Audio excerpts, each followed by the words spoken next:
Hello everyone and welcome back to Siam Smoke Sessions, the last episode before I finally depart back over to the wonderful land of Thailand. Today we have another legend, I would like to say.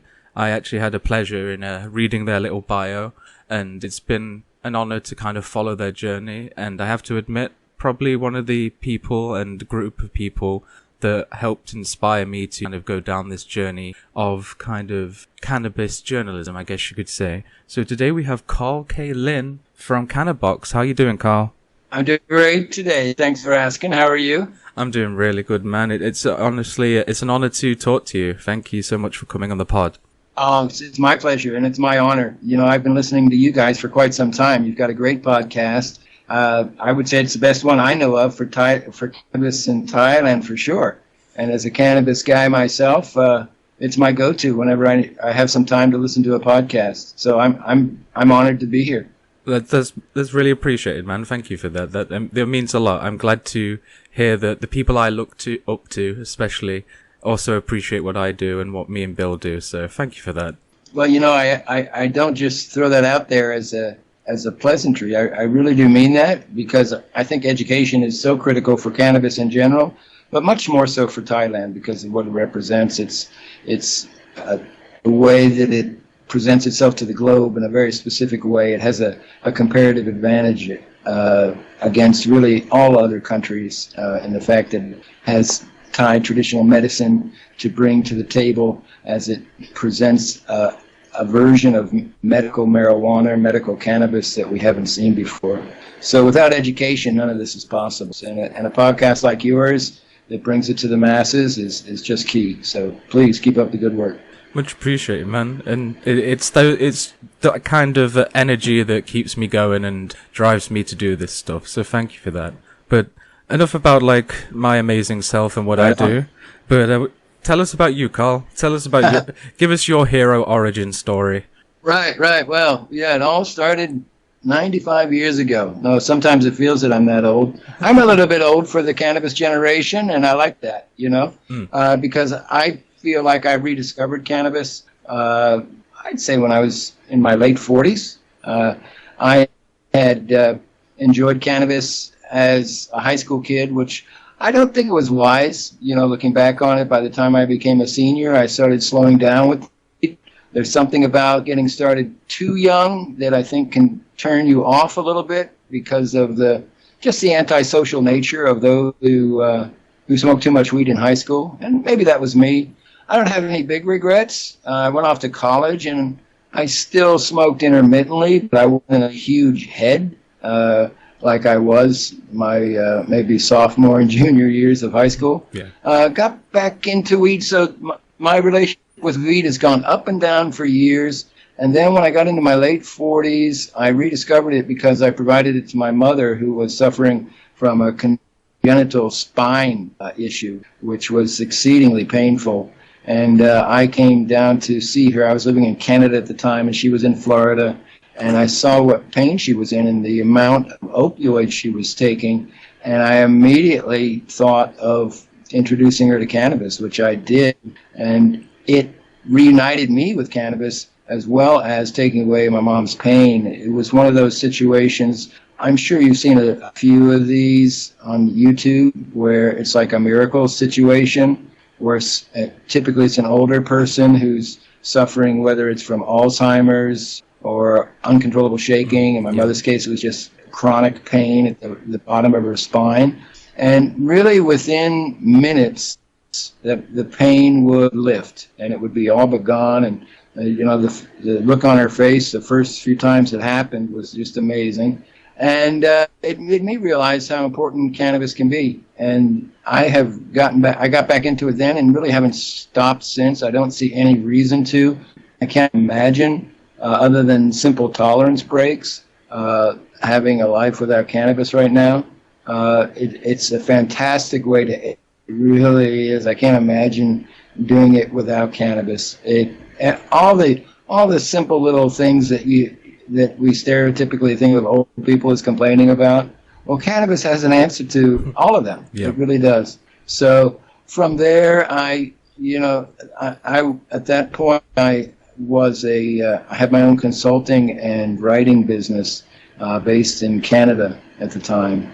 And I was thinking of semi-retiring and going somewhere to Asia. I wasn't really sure. I decided that it would be Southeast Asia. My first place to visit was Vietnam. I thought I would stay there.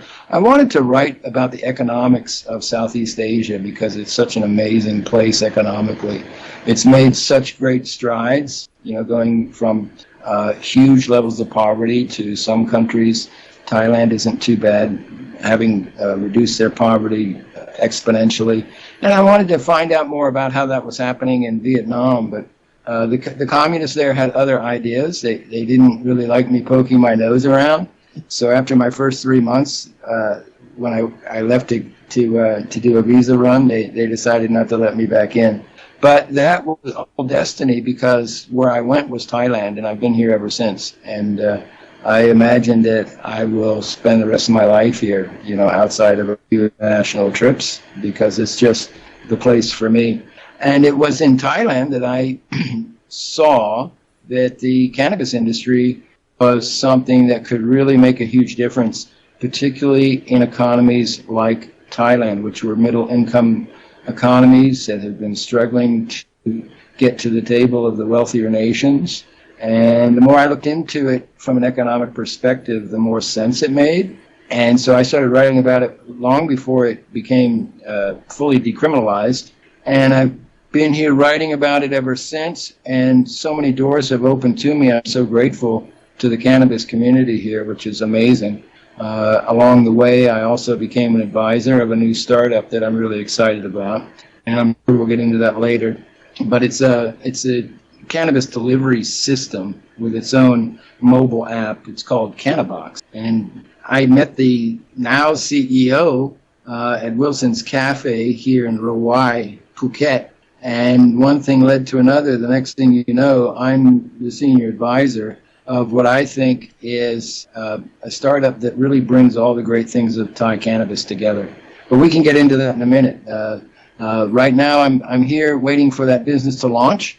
And in the meantime, I'm writing my weekly work for my Substack and doing other things for some newspapers. And the other big news is that through Cannabox, we're doing a series of panels in Bangkok where we're getting together the top minds, leaders in cannabis in Thailand. We've got 4 coming up, I think 10 days from now. We could talk about that too. And that's really exciting because we're thinking of them as kind of mini conventions or alternative conventions. You might even call them anti-conventions because what we want to do is hold them in venues that are large enough to hold a large audience, but at the same time are real dispensaries in Bangkok, so people can enjoy the herb before the panel and get to know some other friends of cannabis. Listen to the top names. These are the names that people pay $400 or $500 to see exchange ideas with one another, but they'll just be there in the dispensary, and afterwards there'll be question and answer. So that's all happening now. That's where I am now, and that's how I got here. Again, the reasons I like to introduce you as a legend, because again, from where you started up and everything you're doing to what you're doing now, honestly think is incredible, brother. Like truly, like the whole watching what's going to happen with the panels. I think that is such an amazing idea. I've since the beginning of the podcast, I've said what Thailand needs is this communication, this network, this community. That's the way it's truly going to thrive. At the beginning there was kind of smaller groups of people, and then even when you get further out into more rural Thailand, they're completely almost disconnected from a lot of this stuff. But thanks to social media and everything that you guys are doing, so much more people have come together, and the past year alone has been, I say it a lot, it's like a 60s revolution in Southeast Asia. It's been incredible to watch the past year. It really has. I mean, I couldn't agree with you more. I remember back in June 9th, 2022, just a year ago, when they took cannabis off the narcotics list, I hit the floor. I mean, I was so surprised. And I was doing more research about this than the average bear, right? I mean, I was researching and writing about it every day. And no one thought that they would make such a radical move. And it was that move that started. I hate to use the word gold rush because it's so overused, but there is a sense in which it was a gold rush, and let's use it just in the good sense. Not greedy people seeing how much money they can make and how fast they can make it, but more like seeing something new and an opportunity and having that pioneer spirit, and just coming and finding a way to make money providing cannabis as a plant in a free environment to free people. It's just the most exciting thing when you see people who are motivated by that and who are already passionate about the plant, but now see a way that they can exchange it with one another for everybody's benefit. So, and it just happened, like you say, the velocity of this has just been astonishing, really. Yeah, I had some friends of mine show me some pictures of where I was staying in Bangkok last year, and the amount of newer dispensaries or dispensaries that have renovated and stuff already in, 6-7 months has been pretty astonishing. So, I mean, I've only been watching it all, thanks to you guys, especially, all online, grow and stuff. So I'm really excited to come back and see what's changed in person. I don't really think this is something that is going to stop, which is another topic we can get into, sure. I just think it's something that's benefiting so many people, and it's just about getting other people to stand that, and how broad of a spectrum that this kind of business community and opportunity is. Absolutely. I couldn't agree with you more. I mean, and in terms of you having been away, I think you'll see a big change. I mean, I know I can only speak about what I'm into, which is Cannabox, but we have integrated the delivery side and the information side. The delivery side is taking off in a way that has surpassed all of our expectations. It's already, we're in beta. It's kind of a soft launch so far, but you can still go to Cannabox. Look up Cannabox on Google, Cannabox Thailand. And typically, if you're in anything like a mid-sized town, certainly any large city, certainly Bangkok or anything where I am in Phuket, you can call up and have your herb delivered within 35 minutes. So we're really proud of that.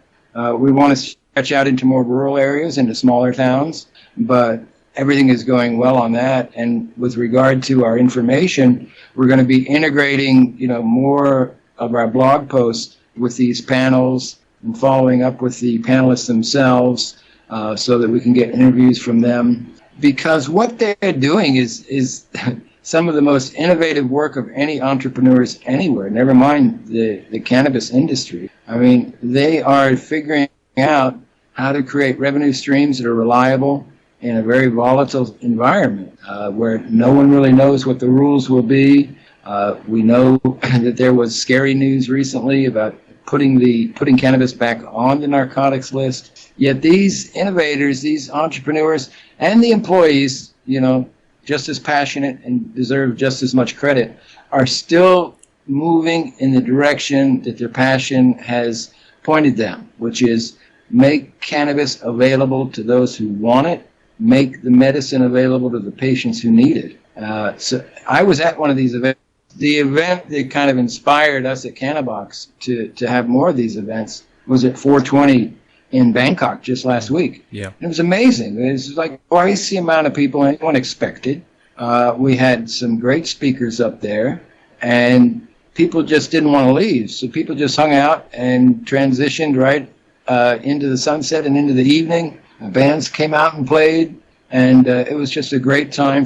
I got to know so many people in Bangkok. I don't live in Bangkok, but next time I'm there, they're going to be at the next event, so I'll say hello to them. And so a way to create that networking community of enlightened cannabis users, and we can always learn something, no matter how much we think we may have learned. And then for the beginners, the curious, it's a great way to have those stigmas that might be still lingering in your head to wash those out and see cannabis for the plant that it is. And this is all happening in Thailand right now. It's an amazing time. It is. It's truly an incredible time, and I couldn't agree with you more. I agree with pretty much everything you say. You're someone of cut from the same cloth, I guess you could say, with how we feel about the industry and kind of the love for Thailand and its cannabis community. I get thankful that there are people like you that are kind of some of the leading, I like to say, speakers, especially in English, for this kind of stuff. Like, I've got to admit, I was using Cannabox the past couple of days just to see what is available in Chiang Mai. Like, even though I can't order right now, it's been pretty interesting to be able to go, oh, I wonder what is around at places that I'm going to be near. And I've been recommending to a few friends that I know are traveling over soon. So already it's like a really interesting and powerful tool, in my opinion. Well, thank you for that. That means everything to us. You know, my partner, the CEO, is Jake Seton. He is an amazing guy. I met him at Wilson's Cafe over here, as I mentioned, and he's 26 years old, and he is bound and determined not to let any obstacle get in his way, which is an amazing and key characteristic for a CEO today. He's a real people person. He gets people together. He gets partnerships together. And I think it was that love of the cannabis group and people and community that kind of inspired this idea of these panels that we're going to have all throughout the summer. So yeah, we're going to be providing information to the people in an environment where they can purchase some herb if they need it. They can bring their own, enjoy, share with others, you know, meet new people, and learn a lot, and be able to ask questions of some of the smartest people, most knowledgeable, and most accomplished in all of Thailand when it comes to cannabis. So we're going to try to get only big stars, and so far that's all we've got. We're also this next time on the 30th in Bangkok. It's going to be at Stoned and Company, which is a designer clothes shop plus dispensary plus restaurant. An amazing place. Andrew's the manager there, the general manager, and he's from Malaysia with just tons of ideas. And we presented the idea to him, and he was ready to roll with it. So we're getting set up right now and getting all the equipment up, and we're just going for it. And we're going to see how big a splash we can make and how many minds we can change by the end of the summer. It's going to be great. I really look forward to it, man. Even if I can't be there in person, I will make sure that someone at least will FaceTime a little bit to me, because I do love watching these events. And, you know, I've had massive FOMO the past few months, just kind of watching everything grow and not being able to be there. But, like, I'm really excited for everything you guys are doing, and I think it's going to be amazing this next year. As long as, like, which kind of is going to be my next topic, is as long as things keep the way they are, you know, I think things are going to go well. Which is kind of where I wanted to ask you kind of, what is your opinion with the whole election situation? You know, there's a lot of stuff going on. Thailand has a very, very interesting political system compared to a lot of the world. I think it's almost a bit like a soap opera some days. So what's kind of your opinion? Yeah, it's a soap opera on LSD, maybe. Yeah, it's a crazy environment, to be sure. But cutting, you know, I don't know how many different parties there really are. Somebody told me there are 60, but I know that there are at least 6 other ones that are trying to develop relationships with MFP, who was the number one in the vote. But that leads us to the real crucial question for all friends of cannabis in Thailand, which is, what about this idea that everyone seems to want to put cannabis back on the narcotics list? And it looks like that's where it's going to go. I mean, if you have the leader of the Move Forward Party, MFP, saying that it should be on there, and he is the presumptive prime minister, although he may not be because of the incredibly labyrinthine complexities of Thai politics. But since he is the leader and he's saying that it has to be done, and we know that he's representing a progressive faction, the young people of Thailand all voted for him, and the others want it too, so there's really no one that doesn't want it other than former health minister Anutin, who is all of our heroes. So it probably will be put back on. Now, there's a lot of misunderstanding about the impact of on or off the narcotics list. One thing that is not true, it's just many people seem to believe, is that taking it off the narcotics list makes it legal, putting it on the narcotics list makes it illegal again. That is wrong. Taking it off the narcotics list was simply a move to make it fully decriminalized. And the fact that we have upwards of 12,000 dispensaries and over-the-counter cannabis purchasing throughout Thailand is not because it's legal and not because it's decriminalized, because it has existed in limbo in a gray area because it has been decriminalized without any regulation. Now, there's a long story that goes along with this, and I will just introduce my side of it. Not everyone agrees with me, but I'm sure you think I'm right.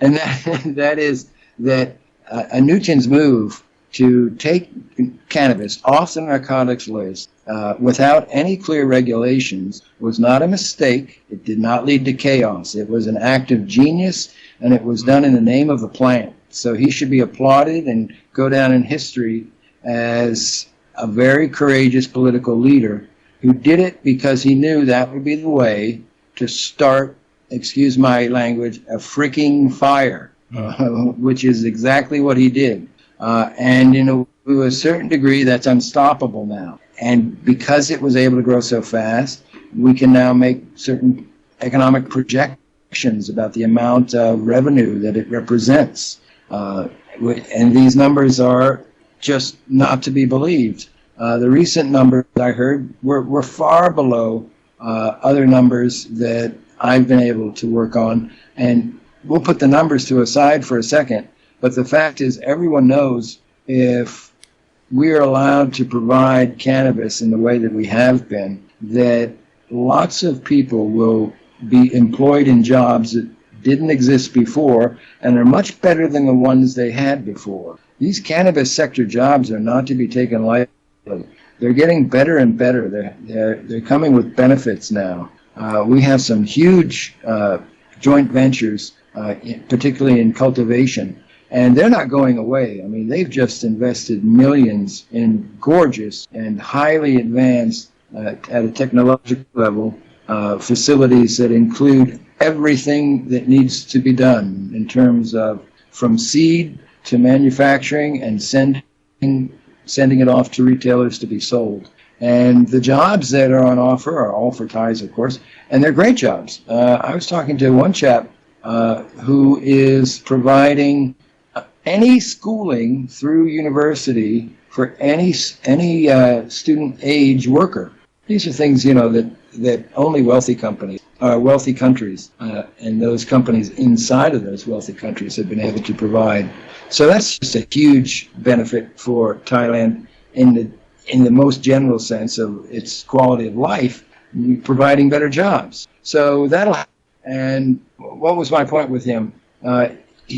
He's providing these great jobs. I want to circle back to the narcotics list and remind everybody that there are 6 countries where cannabis is being sold and is on the narcotics list. Okay, and 2 of those countries, they are 100% legalized cannabis. That is, there's no distinction, this false distinction between medical cannabis and recreational cannabis. It's just cannabis over the counter. Both in Uruguay and Canada, they both have cannabis on the narcotics list. So it's nothing to freak out about, unless, had it been the other way around in Putai, which was the competition against the Move Forward Party, if they had won, they would have certainly taken cannabis and put it back on the narcotics list. But it would have accompanied other strong restrictions because they are a real drug war party, and we're really glad that they lost. But to keep them happy, the Move Forward Party is going to acquiesce and say, all right, we'll put it back on the narcotics list. Now let's drop this and go on. Now what I think will happen, and I'm actually very confident will happen, is that the Move Forward Party will not allow too many additional restrictions. It's just not practical, not realistic. I mean, you would have to be so ideologically motivated to destroy the most vibrant, robust new industry in your middle income country in the name of what? In the name of, well, the only thing they've been able to come up with is social degradation. That's the new claim, because all of the claims about cannabis have been debunked by scientists, right? The only thing left that you can't really quantify or you really can't debunk through science is to say, well, it degrades the entire society. And this was the Putai Party's great campaign slogan, one of them anyway. They said that cannabis was degrading Thai society, making it look bad in the eyes of the world. It has to be put back on the narcotics list and made illegal. See, that would be very, very bad, but that's not what's happening. So by the time that they figure out what the heck they're doing with the Prime Minister, we'll be very close to high season at the end, and the huge revenue flows will crank up again. And who's going to stop that? You know, you may put regulations on it, which you should, which brings, up another topic, that of importing and exporting. And even, from my perspective of being an advisor for Cannabox, is there is a law that says no online cannabis sales. Well, okay, I mean, that makes sense. In a world where cannabis was all illegal until just last year, if you're getting cannabis online, you're taking a huge risk. You don't know where it's coming from. You don't know who's selling it to you. It's not your neighbor down the street. It's just online. Very risky and dangerous way to make a transaction for sure. But if there's another worldview, the worldview that we have, that cannabis is in fact something that makes life better, that increases the quality of life for those around the community, and that it actually has massive medicinal quality for specific problems that people have, you're going to say, well, of course it has to be delivered. Cannabis must be delivered. It's a vital plant. It's a vital medicine for any. There's no reason to try to qualify who's going to get it, right, in terms of, well, we'll deliver it once we make sure that you're not going to use it in a recreational way. Well, that's just nonsense, which brings me, to a topic that's very near and dear to my heart, which is that this whole medical recreational distinction, and I see it being transported from the West to Thailand, and it makes me sad, because the West has made a big hot mess out of that distinction. It was always a con job from the very beginning, even from the side, I hate to say it, of those who were pro-cannabis.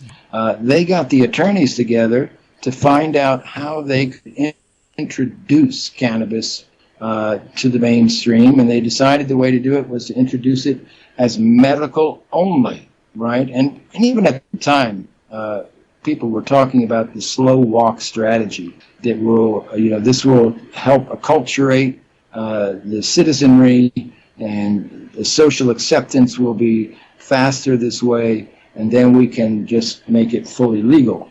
Well, when it was time to make it fully legal, they created a new distinction, which was the recreational use distinction. And we've seen everywhere that this basic con job has gone on in the United States. You start with a medical marijuana industry, then you transfer to a recreational, and the medical industry collapses overnight. Nobody wants any medical marijuana. So nobody needs medical marijuana anymore? No, it's because it's so exorbitantly expensive, right? And it takes, and it's such a hassle. It's so inconvenient. So you're just going to go buy weed, even if you're doing it to bring it back to your mom who has congenital vertebrae issues, right? So I would hope that Thailand could get over that distinction, and the reason to do so, because we can be the country that provides true medical marijuana or medical cannabis. Marijuana is the legal term in the West, but in the East they prefer cannabis, and I do too, because again, it was a fake distinction. They tried to make the distinction between marijuana and hemp would be legal and marijuana would be illegal. Well, they're the same plant, and in the East and certainly in Thailand, everyone seems to appreciate that. So it's if it's the same plant, we don't have to have a distinction on two ways of using it. It just doesn't make sense, especially when we have Thai traditional medicine here that is so far advanced from our understanding of medicine that we have been able to obtain through science, if only because it's been illegal to obtain it through science because of the war on drugs. They haven't allowed scientists to do the research. So they're just coming around to things like how cannabis can be helpful in the birthing process, in the midwifery process, as women give birth to children. That's something that has been provided in Thai traditional medical cannabis. It's in their books going back at least 500 years. They have recordings of recipes to use. And we're now just coming up with studies that validate this. And there's so many ways in which cannabis therapies are very far advanced here in Thailand that you don't see anywhere in the United States. And you start to see a more serious approach to medical cannabis in Europe, where they actually have doctors who are learning about cannabis and the entourage effect, and they're actually prescribing real dry flowers to some patients, which I think is awesome. Something that will never happen in the United States because Big Pharma would never allow that. So there's a lot of baggage that comes from the West that we don't need here. Everyone keeps arguing about this, it was supposed to be only medical, but we see people using it recreationally. I mean, Newton's idea was that, of course, it's medical, it's all medical. It really only depends on the user's maturity level, whether you're going to use it or abuse it. You know, the day he took it off the list, he had a big speech at, I guess it was his hometown in Buriram. Yeah, he was at a stadium there. And it's just remarkable words. It's stuck in my head. He said, you know, we have destigmatized this plant. Now it's up to you to keep it stigma-free, he said. And then he went on. He said, don't sit around all day long smoking ganja and smiling. Remember to do your work first, right? So it's the most mature approach to cannabis I've ever heard from any political leader anywhere, and maybe the most mature expression I ever hear, because he's being honest. I mean, you can take too much cough syrup, if you're a dummy, and it's another reason I do argue with some people, because I'm pretty close to a full legalization maximalist. That is, just make it fully, absolutely 100% legal. I do have some qualms about young people doing it, because young people can overdo it, and I know that through experience. When you're just a kid and you're getting high and there's a lot of weed, chances are you're with some friends, you're going to smoke as much as you possibly can and maybe do too much. Probably best to wait till you're 18, or 20 is fine too. But other than that, I think people should be left alone and not be hounded about whether or not there's such and such an amount of percentage of THC in the herb that you're smoking. Particularly, having spoken to several Thai traditional medical practitioners, they do a 4-year degree in Thailand, and had one full unit in their studies on cannabis. They all say the same thing: is that if you're giving therapy to someone who has a problem that can be addressed clearly with cannabis, you may go from a zero cannabis for a couple of weeks and just CBD to heavier cannabis in another week. And you may try different strains that have different levels of THC. You may try some with THC to get the balance right. It's all part of this therapy that one goes through with a practitioner. So the idea that you are going to be limited and all of a sudden be engaging in activity that is criminal is ludicrous. So I'm hoping that they'll just be able to say that, look, in Thailand, all of our weed is medical. It's up to you to use it right. But even if they can't do that, and they have to revert to the Western distinction, I think we're still going to be just fine, because they'll turn around and say, all right, medical use is easy to get. It's not that expensive. It's not like it is in the West. You don't have to go and spend a fortune on a physical exam, and then spend more money on an appointment with a doctor, and then get a prescription, and then pay extra for the prescription. They're just going to say, no, you need a card, And if you're here on vacation, you can, and if you're in one of the major cities, it's going to be fun. And in the meantime, the innovators are continuing to build out a structure that is going to make them clearly the cannabis hub of Asia. And they'll be in a position to start exporting all around the world, not just to Asia. So the future is really bright. There are some complications, and it's important to keep abreast of them. But we have to know that there are always going to be haters. There will always be prohibitionists, more so in cannabis than in alcohol.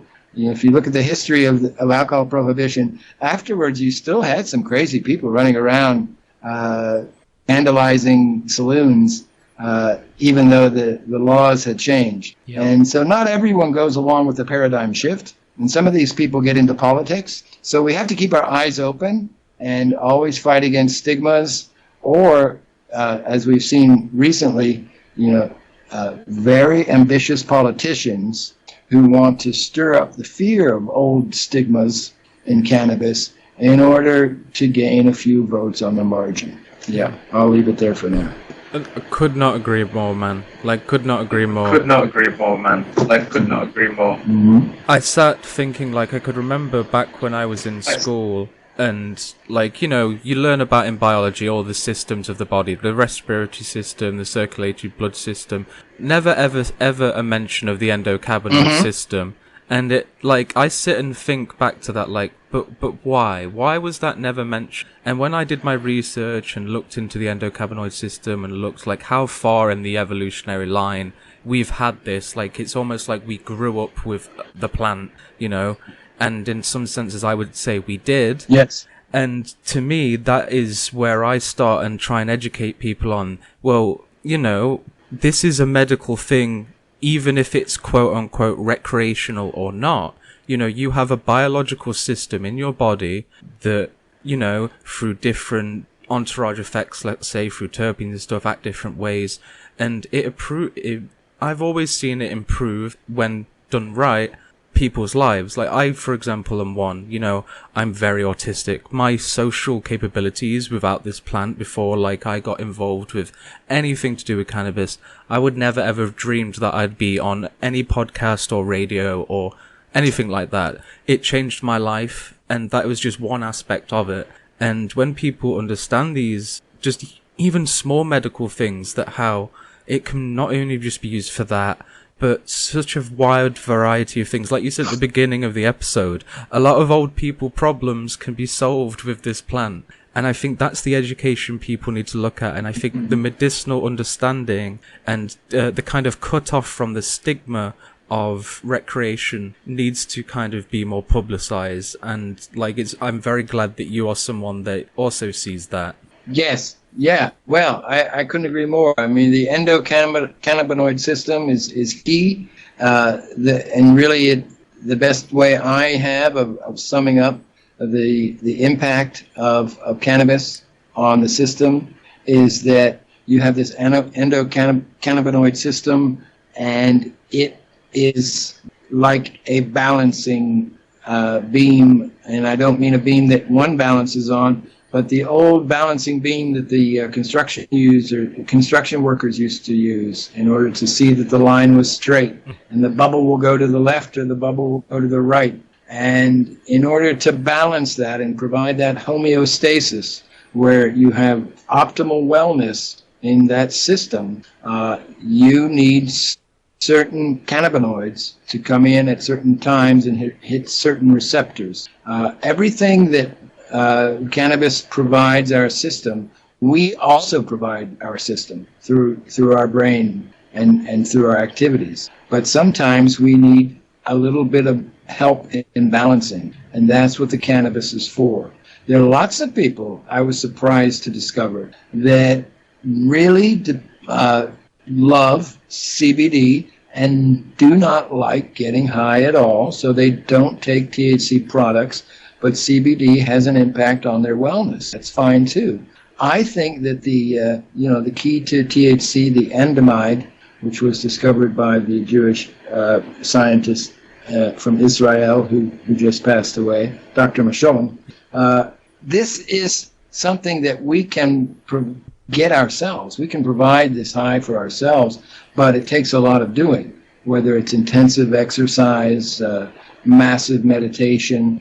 It has to be something extreme in order to get that level of high, or we can just consume cannabis. And I think the second choice for me is a lot more doable. 100%. I hope it stays kind of available for people. I think everyone needs to have that availability towards it, because it is a medicine.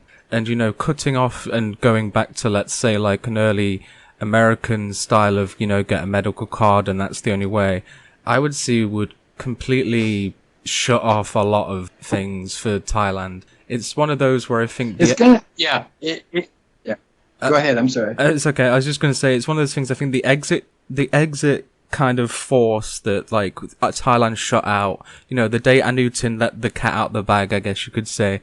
There's no way you're getting that cat back in. So you might as well just let it keep on going. That's great.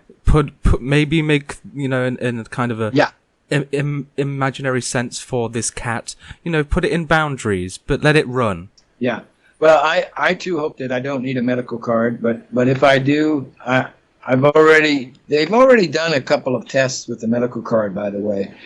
This hasn't been publicized, but they've tried it out at a few dispensaries just before the end of high season.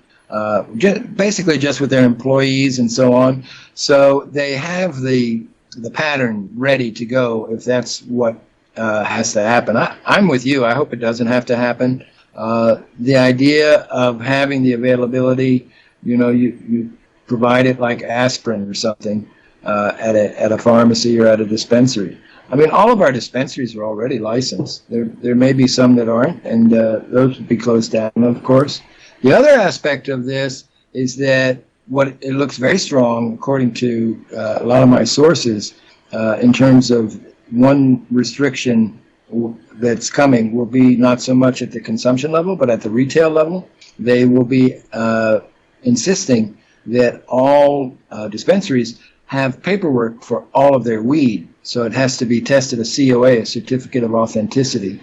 And that, for better or for worse, you may not like it, is going to put a lot of smaller dispensaries out of business. But what it will also do is make it a little bit harder to sell illicit imported weed from Canada and the United States. Canada really seemed to kill it, from what I've been able to tell from my anecdotal research in this, talking to both dispensary owners and bud tenders and so on across Thailand. Well, not across, but certainly in Bangkok and Pattaya and Phuket, my stomping ground. Canada just came in with untold tons of weed and unloaded it in Thailand, making everyone very disgruntled. And it turns out that their weed wasn't even that great. They were taking weed that was old and they felt that was not good enough to present in their dispensaries, where they're going broke anyway, and smuggle them into Thailand, which is bad for a number of reasons. I mean, you undercut the local Thai growers, and you're presenting crappy weed as if it's the best that Thailand has to offer, and putting a negative taste in tourist mouths with this underperforming, less than optimal weed choice. So having a COA, a certificate of authenticity, and requiring that is one way. It's not a surefire way. I mean, if you really want to be dirty and illegal, you can get around that one too, but it'll make it harder. And more importantly, for the clean players, for the players who want to practice things that will become the best practices, and these are most of the people I know, all of the people I know. Sometimes I'll drop into a wayward cannabis dispensary and strike up a conversation. But certainly all the people I know and work with and are licensed, they want to deal with this in the best, cleanest possible way. So they're kind of looking forward to that. And I know we are at Cannabox. The more that we can show that we are only delivering from places that provide cannabis that people can trust, the better for us. So there is that sense in which some regulations will be very helpful. Yeah, I agree. I mean, I've been a bit. So I say there's nothing to fear. Yeah. Yeah, I've been a. I was just going to end by saying there's really nothing to fear here. The next high season is going to be very exciting, and in the meantime, if you're an expat like me and you're here between high seasons, I mean, it's the best of all worlds. Incredible deals and reasons to get you to look at one dispensary rather than another. And they have sales and specials on Cannabox right now, I know, that are great. So, and if you're in one of the larger cities, and when you get to Chiang Mai, you'll see for yourself and be able to shop the Cannabox listings. All the dispensaries around Chiang Mai are there, and we keep up to date with all their sales. So you're coming in early, coming in low season, you'll be able to take advantage of the low prices. Most definitely. I was going to say, I definitely wanted to, I mean, we've managed to cover, a few of the topics. So I just want to quickly say, definitely want to have you on again, Carl, because your wisdom and your knowledge I love. But I also wanted to say, just talk a bit about Cannabox, just in the time frame we have. And yeah, I'm going to be sending it more to more people, putting it in the bio, #1 link straight away, because again, I think, I even just sat having a little scroll just a moment ago and just having a look through the website. It's so helpful. The actual descriptions on strains that are on there, it's all integrated with the reviews, and I love that. And I love that even for just Chiang Mai, it's a huge list. So, everyone listening, check it out. Seriously, it's probably one of the #1 tools to use when you're coming over here for canna related things. So check it out for sure, because what Carl and everyone are doing is incredible. And this is kind of only the first year. And like we've said, the kind of next years and the other years to come, it's going to just keep growing. So I'm just excited to see, what comes next, especially with your live panels and stuff. Yeah, We're very excited about it. We really are. Cannabox is something that we've been working on for over a year. The software is all proprietary, seamless. We're actually connected with Food Panda, so that we're leveraging their technology as well. So the Food Panda guy will be the guy who provides you with your bag of weed or whatever cannabis product you happen to purchase. One of the things I would say is that if you're new to the area or you're just getting back in town, go take a walk, check out the dispensaries and find the one you like. And that's the one that you can get deliveries from. So why not know where it's coming from? If you like the people, you like the weed, you see that they really value fresh product, and it's a place you want to help support, well, then just look it up on the phone, see that it's there, and you can just have it delivered for the rest of your stay. I know during I love low season. The main reason I love it is not simply because the streets aren't crowded with tourists who don't know how to drive, but also the rains. I love the rains. I just love to watch the rain, and I work out of the house. I have an office here, and I try to order my deliveries in between the rain bands so that they don't have to ride the rain. But at the same time, I guess it's a little selfish.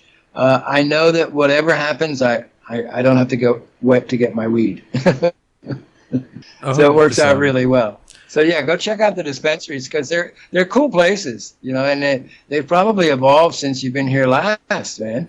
I tell you, when I was in Bangkok, I was really blown away. I felt like a farm boy coming from Phuket with these simple little dispensaries that we have around here.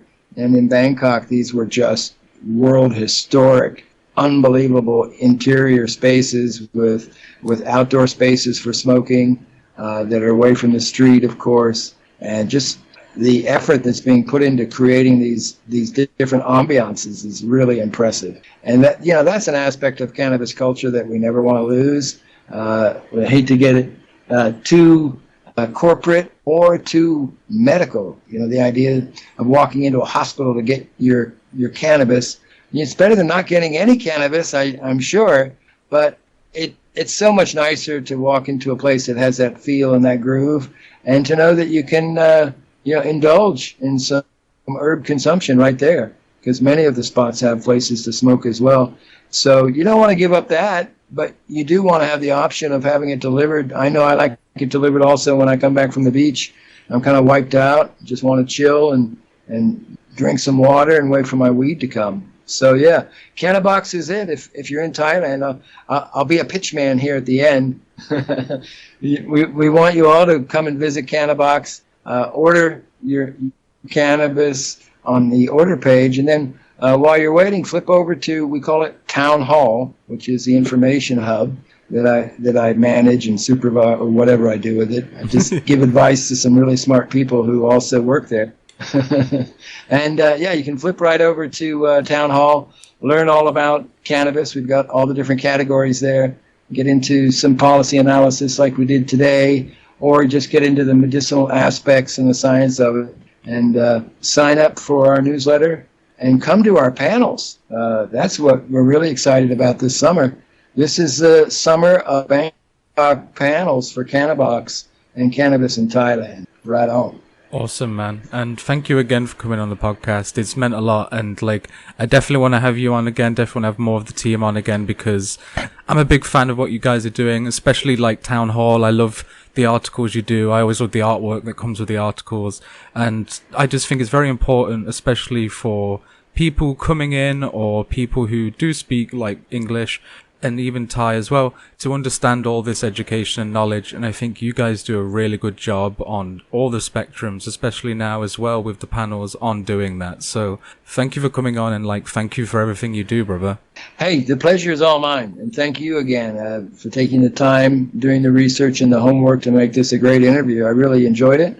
And what you do is great. And I hope that Cannabox, or both of us, can help you in any way that we can, and we can help each other. And I'll come back on anytime. What you do is great, and I'd recommend all your podcasts to anyone else who's listening. You've got some real doozies in there. You've got a wide range of personalities, and it all captures what's happening. So thank you very much too. It's been a pleasure. Much appreciated, man. That really does mean a lot. And thank you everyone for listening. And please check out all the links in the description. Follow Cannabox on Instagram. Follow the newsletter.